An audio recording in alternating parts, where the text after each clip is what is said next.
Oi, oi, chegamos com mais um devocional. Nós estamos fazendo esses devocionais sempre baseados no nosso plano de leitura anual. E aí, no plano de hoje, a gente leu Levítico capítulo 23 e 24 e Lucas capítulo 13. E para o nosso devocional de hoje, eu separei alguns versículos de Lucas capítulo 13. Então, pega a sua Bíblia e vamos juntos. Eu vou ler do versículo 22 até o versículo 30, tá bom? Jesus foi pelas cidades e povoados, ensinando ao longo do caminho em direção a Jerusalém. Alguém lhe perguntou: Senhor, só alguns poucos serão salvos? Ele respondeu: Esforcem-se para entrar pela porta estreita, pois muitos tentarão entrar, mas não conseguirão. Quando o dono da casa tiver trancado a porta, será tarde demais. Vocês ficarão do lado de fora, batendo e pedindo: Senhor, abra a porta para nós. Mas ele responderá: Não os conheço, nem sei de onde são. Então vocês dirão: Nós comemos e bebemos com o Senhor, e o Senhor ensinou em nossas ruas. E ele responderá: Não os conheço, nem sei de onde são. Afastem-se de mim, todos vocês que praticam o mal. Haverá choro e ranger de dentes, pois verão Abraão, Isaque, Jacó e todos os profetas no reino de Deus, mas vocês serão lançados fora. E virão pessoas de toda parte, do leste, do oeste, do norte e do sul, para ocupar seus lugares à mesa no reino de Deus. E prestem atenção, alguns últimos serão os primeiros e alguns primeiros serão os últimos. Então aqui a gente viu o seguinte: um homem fez uma pergunta para Jesus sobre a quantidade de pessoas que seriam salvas. E até então parecia uma pergunta razoável. Só que Jesus responde com uma outra resposta que não tem a ver com a quantidade. Jesus ele não respondeu sobre os números, mas sim com uma ordem para que nós, inclusive aquele homem, se esforçasse para entrar pela porta estreita. O que Jesus estava querendo dizer aqui para aquele homem e, no caso, para a gente também? Que a gente precisa parar de focar no número de pessoas salvas e atentar para a nossa própria vida. Que a gente precisa entender que a salvação ela é algo individual. Que por mais que a gente ore, evangelize, fale de Jesus para outras pessoas, a primeira responsabilidade que a gente tem que ter, o primeiro compromisso, é com a nossa própria vida espiritual. E aí Jesus, ele usa aqui a palavra se esforçar. E a gente não pode interpretar isso aqui errado, achando que a salvação vai vir. Ai, Pris, então se a porta é estreita e eu tenho que me esforçar, eu vou ser salva se eu fizer isso, se eu fizer aquilo, se eu ler a Bíblia tantas vezes, se eu fizer jejum. Não é isso que Jesus está falando aqui. A salvação, ela não é produto do esforço humano e nada do que eu e você, nada do que a gente fizer, pode nos livrar da condenação do pecado. A obra redentora de Cristo é aquela que cobre todo o preço da salvação. Jesus ele veio, se fez em carne, se colocou como servo, foi obediente até a morte, morte de cruz, sofreu todas as agonias, morreu, derramou o sangue dele em nosso lugar e 3 dias depois, Jesus ressuscitou. O preço pelo pecado já foi pago. Só que o que Jesus está explicando aqui pra gente é que existe uma postura que ele espera de nós. Jesus, ele veio e ele morreu por todas as pessoas. Só que nem todos querem receber o presente da salvação. Nem todos se colocam numa postura de entrar pela porta estreita. E toda a Bíblia, de Gênesis a Apocalipse, vai mostrando pra gente qual é a postura que Deus espera de nós. A gente pode ver isso também, por exemplo, lá em João capítulo 15, quando Jesus ele fala que ele espera que os discípulos dele deem muito fruto e fruto que permaneça. Outra coisa que a gente pode observar aqui é quando ele diz o seguinte: ei, entre pela porta estreita, se esforce enquanto a porta está aberta. Então, se ele fala isso, é porque vai existir um tempo em que a porta vai ser fechada. Vai existir um tempo em que as pessoas vão procurar por salvação e ela não vai mais estar disponível. E a pergunta aqui para mim e para você é: como que nós vamos responder ao convite de Deus? O tempo de entrar na porta estreita é agora. Em breve ela vai ser fechada. E se a gente pensar assim: ai não, depois eu vou para a igreja, depois eu levo os meus filhos, depois eu sirvo, depois, pode ser tarde demais para nós ou para as pessoas que nós amamos. Os sinais, gente, eles estão cada vez mais intensos. E aí lembra o seguinte, o tempo todo quando a Bíblia fala da segunda vinda de Cristo, eles falam de dores de parto. E aí a gente precisa lembrar, como que é um parto natural? Como é que acontece com a mulher?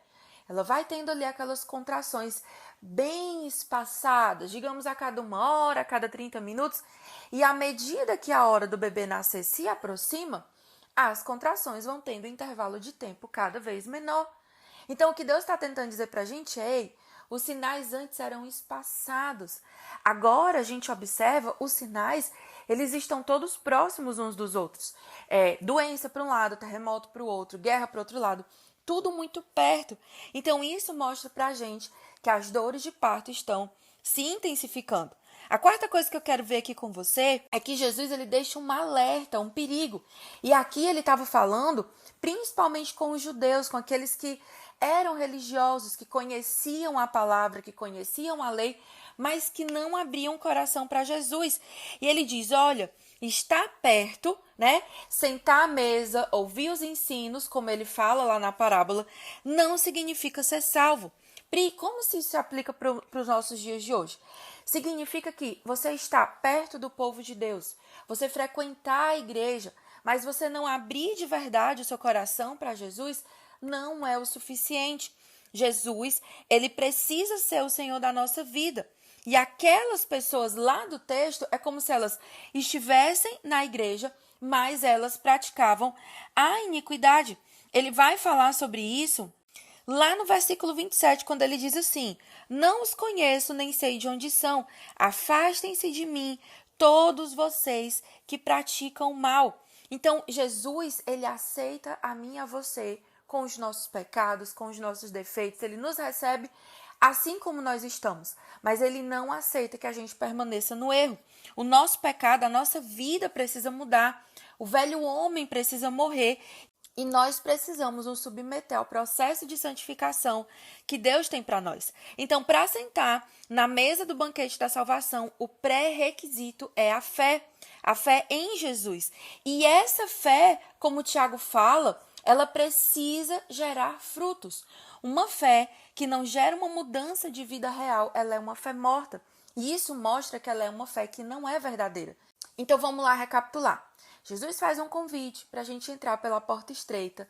Nós entramos pela fé, porque acreditamos nele, no sacrifício, na vida eterna que ele nos deu. Ao entrar por essa porta, a nossa fé precisa se mostrar verdadeira, porque existe uma rota, existe um caminho para percorrer. E nesse caminho, a nossa vida precisa apresentar frutos, apresentar mudanças.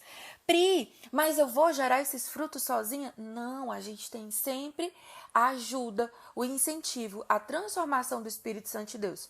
Só que eu e você, nós podemos escolher abrir o nosso coração, submeter a nossa vida ao governo do Espírito Santo e dar bons frutos ou endurecer o coração e não ouvir o que Deus tem para nos dizer. Deus, ele nos chama hoje para abandonar o pecado, para sermos uma nova criatura nele. E, de novo, a minha pergunta aqui para você é, qual é a sua resposta para o convite de Jesus? Você é capaz de abrir mão de todas as coisas para caminhar com o Mestre? Você é capaz de abrir mão da sua vontade, daquilo que você acha que é certo, para seguir a Jesus e desenvolver o caráter que ele tem para você? Essa é a pergunta que Jesus deixa para a gente aqui hoje.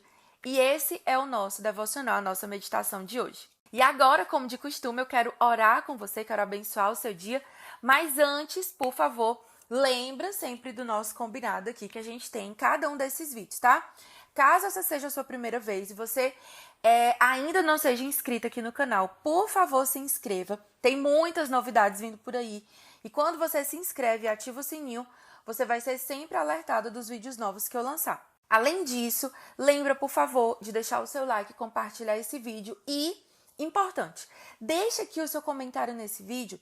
Se você gostou desse devocional, se ele falou algo ao seu coração, se virou uma chavinha aí na sua cabeça, o comentário de vocês, o feedback de vocês é muito importante para eu poder avaliar o trabalho que a gente está construindo aqui, tá bom? Então vamos orar juntas. Pai, em nome de Jesus, eu quero te agradecer pela vida de cada mulher que chegou até aqui, que ouviu esse devocional, que tem decidido, Senhor Deus, todos os dias entrar pela porta estreita, que tem decidido abrir mão de si mesma para gerar frutos que agradem o Senhor. Pai, em nome de Jesus, eu quero clamar pelo Teu Espírito Santo para que o Senhor haja no nosso coração, porque a Tua palavra diz que é o Senhor quem gera em nós o querer e o efetuar. Senhor, em nome de Jesus, coloca na nossa mente, no nosso coração, fome e sede por Ti, desejo, Senhor Deus, de agir diferente, de ter o nosso caráter moldado pela Tua palavra, moldado pelo Teu Espírito Santo. Senhor, nos ajuda a não cair nas ciladas do pecado, a sermos submissas ao Teu governo, Pai. Tem misericórdia de nós. Nós confessamos diante de Ti que sozinha nós não conseguimos. Senhor, em nome de Jesus, nós queremos colocar aos Teus pés cada um dos nossos pecados. Nós queremos, Senhor Deus, depositar diante de Ti as nossas fraquezas, as nossas falhas e clamar, Senhor, pelo Teu perdão. Que o Senhor gere no nosso coração um movimento de arrependimento, que o Senhor alinhe o nosso coração, a nossa mente, os nossos olhos, toda a nossa vida, todo o nosso corpo, a Tua vontade. Pai, em nome de Jesus, eu quero Te pedir que o Senhor abençoe a mente e o coração de cada mulher que está aqui comigo, que o Senhor derrame um som de sabedoria e que o Senhor cuide do nosso coração, proteja, guarde o nosso coração em Ti. Senhor, em nome de Jesus, nos livre de todo engano do mal, firma o nosso coração, coloca, Senhor Deus, na nossa mente, sela, protege a nossa mente com a verdade da Tua palavra, meu Pai. E nos usa, Senhor Deus, para viver, para agir segundo a Tua vontade. Senhor, no tempo que se chama hoje, nos ajuda, meu Pai, a sermos ágeis, a viver uma vida que Te agrada e não só isso, Senhor, a dar bom testemunho para contagiar outras pessoas a reconhecerem o Senhor como Salvador e entrarem pela porta estreita junto conosco. Pai, em nome de Jesus eu peço por cada família aqui representada. Abençoa, Senhor, meu Deus, cada casamento, abençoa os filhos, abençoa, Senhor Deus, os nossos sonhos, os planos, os projetos. Nós colocamos tudo diante de Ti, Senhor. Nós rendemos a Ti o senhorio de toda a nossa vida. Venha abençoar, Senhor, o restante do dia de cada uma dessas mulheres, meu Pai. Nos dá sempre sabedoria e discernimento para andar segundo a Tua vontade e sermos mulheres frutíferas que glorificam o Teu nome, dando um bom testemunho, Senhor Deus, como filhas Tuas verdadeiras. Faz assim, meu Pai, na vida de cada um aqui, em nome de Jesus. Amém. Então esse foi o nosso devocional de hoje, espero que tenha abençoado seu coração e amanhã a gente volta com mais uma meditação na Palavra de Deus.